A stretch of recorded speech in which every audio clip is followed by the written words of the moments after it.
Bine v-am găsit din nou, dragilor! Astăzi continuăm seria rețetelor simple, ieftine și rapide cu o prăjitură cu mere, care poate fi preparată și de post și de dulce. Este o prăjitură fără pretenții, dar bună și gustoasă și mai ales o prăjitură pe care o poate face oricine. Am dat măsurile cu cana, dar și la gramaj, să fie ușor și pentru cine are cântar și pentru cine nu are. Așadar, să vedem lista de ingrediente.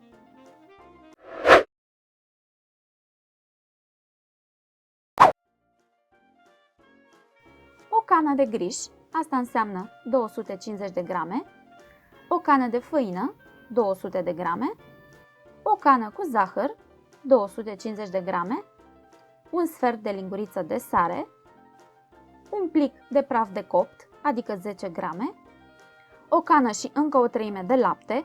Eu, ca să fac de post, folosesc o conservă de lapte de cocos de 400 de ml, 6 linguri de ulei sau un sfert de pachet de unt gras topit, 7 mere mari, adică 1,4 kg aproximativ, o linguriță cu vârf de scorțișoară măcinată, 5 pliculețe de zahăr vanilat, asta înseamnă 40 de grame, și opțional o lămâie mică.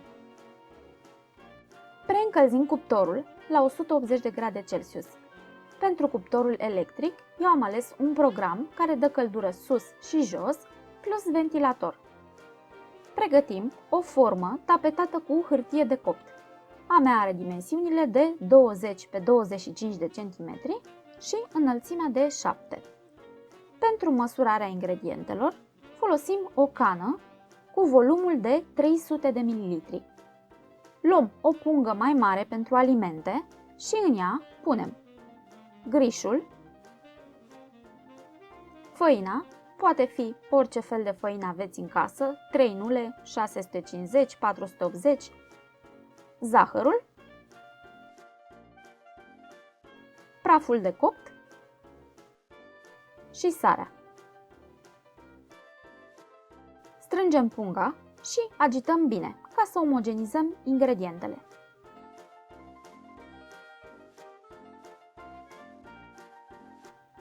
Împărțim acest amestec de prafuri în 3 părți egale. Eu folosesc 3 căni și pun câte o lingură de amestec în fiecare până termin toată cantitatea. Aceste 3 porții vor servi drept 3 foi de blat pentru prăjitura noastră cu mere. Dăm deoparte. Dacă avem o lămâie netratată, radem întâi coaja sau, cum spune soțul meu, o chelim. Când vede o lămâie cu coajă rasă prin frigider, mă întreabă de ce am chelit-o, ce am avut cu ea. Stoarcem și sucul ei. Dăm merele pe răzătoarea cu ochiuri mari.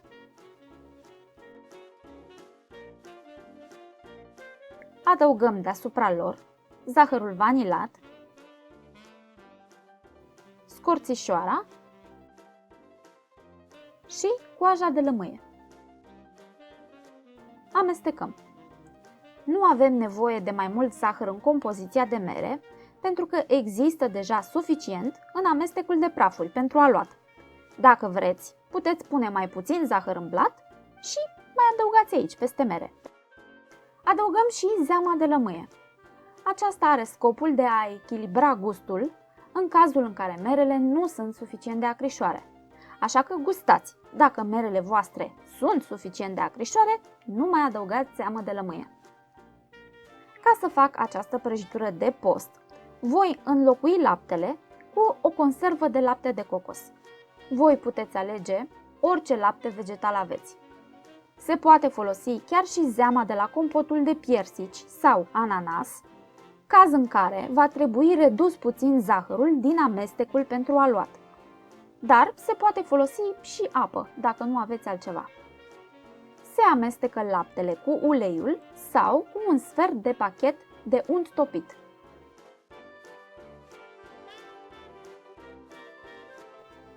În tava pregătită anterior, vărsăm o treime din amestecul de prafuri.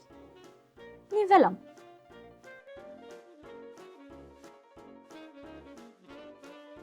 Punem aproximativ 1/3 din laptele cu grăsime.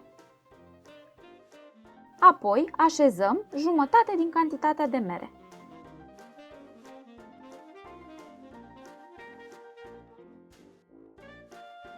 Nivelăm.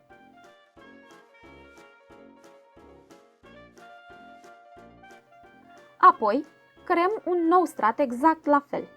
Prafuri,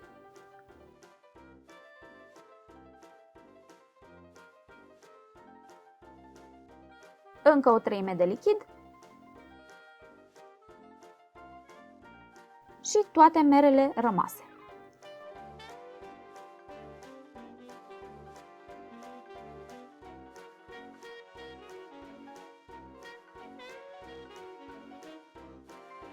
Ultimul strat va fi de prafuri. Nivelăm, apoi adăugăm tot lichidul rămas. Dăm la cuptor.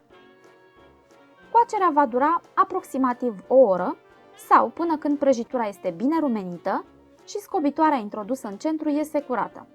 Nu uitați, întotdeauna tratați timpii de coacere specificați în rețete ca aproximativi.